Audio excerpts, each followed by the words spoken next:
स्त्री को शाबल छेंची हत्या। मयूरभंज जिला मौड़ा थाना तथा चित्रोड़ा फांडी अधीन समाईडी ग्राम एक अभावन घटना घटी। उक्त ग्राम स्वामी निज स्त्री को एक शाबल छेंची हत्या करने अंचल आलोड़न सृष्टि करिछि।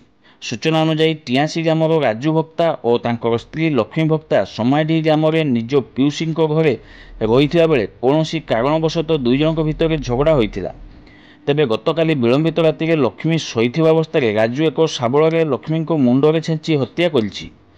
खबर पाई घटनास्थल में बेतनटी एसडीपीओ सुदर्शन दास, मौड़ा पुलिस, चित्रोड़ा फांडी पुलिस पहुंची तदंत जारी रखिछंती।